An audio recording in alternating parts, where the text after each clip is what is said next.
Assalamualaikum warahmatullahi wabarakatuh.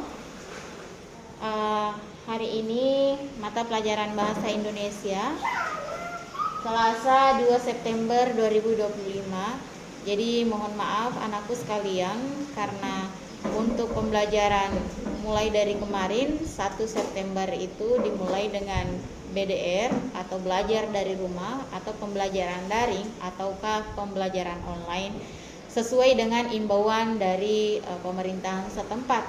Jadi untuk itu anakku, apapun dan bagaimanapun kondisi belajarnya, asalkan anakku bisa semangat, insya Allah semua akan terlaksana dengan baik.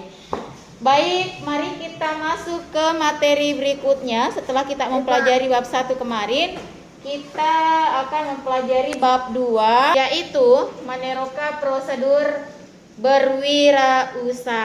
Jadi yang harus kita garis bawahi di sini yaitu teks prosedurnya.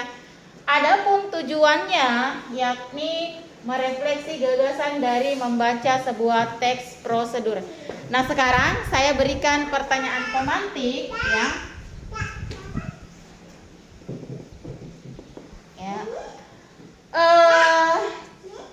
Tahukah kalian cara menyalakan komputer? Iya. Tahukah kalian cara menyalakan komputer? Tahukah kalian cara menanam pohon mangga? Tahukah kalian cara membuat sebuah makanan seperti bakwan?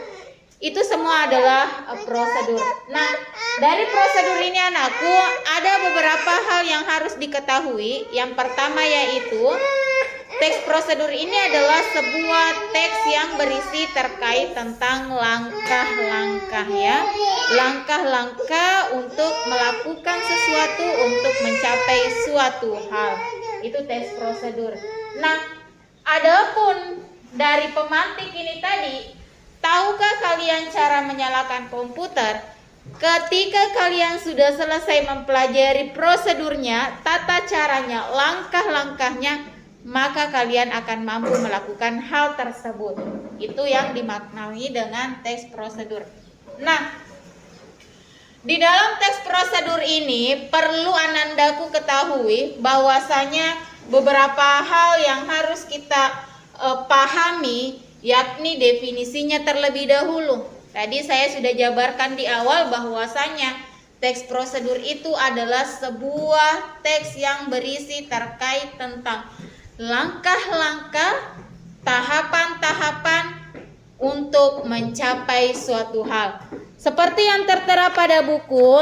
Jadi di buku bahasa Indonesia kalian ada pada halaman 32 ya. Nah, di sini ada contoh dari pengurusan pembuatan NPWP ya. Ada pengurusan pembuatan NPWP. Jadi di sini ada tahapan-tahapannya. Yang pertama, para pemilik dan pendiri PT atau koperasi harus memiliki NPWP ya. Kemudian yang kedua, menyusun akta pendirian perusahaan atau koperasi. Lalu yang ketiga ada mendaftarkan akta pendirian perusahaan. Kemudian ada mengurus NPWP atas nama badan usaha, mengurus nomor induk berusaha atau NIB. Kemudian ada mengurus perizinan lanjutan, izin usaha dan izin komersial. Lalu yang terakhir yaitu mengurus pendaftaran karyawan tetap ke BPJS Ketenagakerjaan. Anandaku sekalian, bahwasanya membuat sebuah PT itu atau perusahaan itu tidak serta-merta mudah dilakukan. Mengapa demikian? Karena ada prosedur yang harus dilakukan, ada tahapan-tahapan yang harus dipenuhi, ada persyaratan-persyaratan yang memungkinkan kita. Apakah kita berhak atau apakah kita layak mendirikan PT atau perusahaan tersebut atau tidak? Apakah layak disetujui atau tidak? Jadi ketika orang memiliki perusahaan, anandaku sekalian, itu tidak mudah ya, itu tidak mudah. Jadi ada beberapa prosedur yang harus mereka lakukan. Nah, agar lebih mudah kalian pahami, kita belajar sedikit demi sedikit dulu perlahan-lahan mengenai teks prosedur.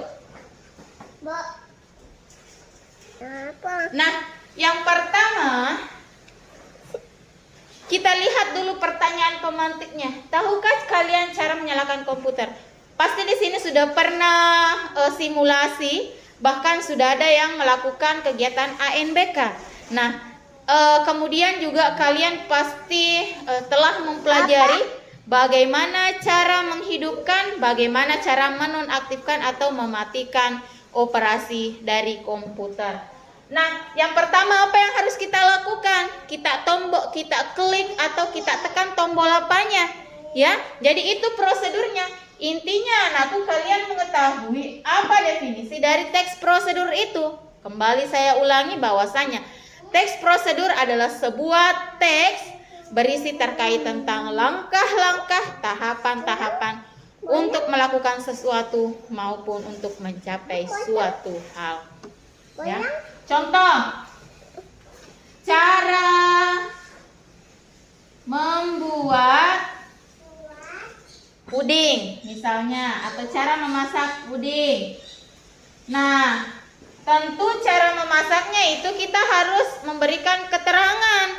Yang pertama ada alat, kemudian juga harus ada bahan dan proses memasak, ya, cara pengolahan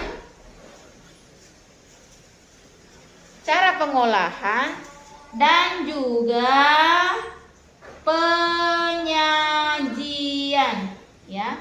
Jadi ini penting, ada alatnya. Alat apa saja yang digunakan untuk membuat puding? Jadi misalnya ada cetakan, kompor, kemudian panci, spatula. Bahan apa yang digunakan? Tentu agar-agar ataukah puding saset, gula pasir. Nah, takarannya bagaimana? Itu semua harus jelas. Berapa sendok gula pasir, berapa saset puding, kemudian berapa mil air putih. Cara memasaknya bagaimana? Cara pengelolaannya bagaimana? Cara pengolahannya bagaimana? Pertama-tama didihkan air terlebih dahulu. Jadi seperti itu lengkap sampai di penyajiannya anakku. Jadi dituang, setelah mendidih, dituang di cetakan, lalu siap disimpan di dalam kulkas, kemudian siap dihidangkan. Itu mengenai teks prosedur. Semoga anakku paham dengan apa yang ibu sampaikan pada video pembelajaran kali ini mengenai prosedur. Itu ya. Kemudian nanti saya akan memberikan penugasan sebagai uji pemahaman setelah kalian menonton video ini sampai selesai.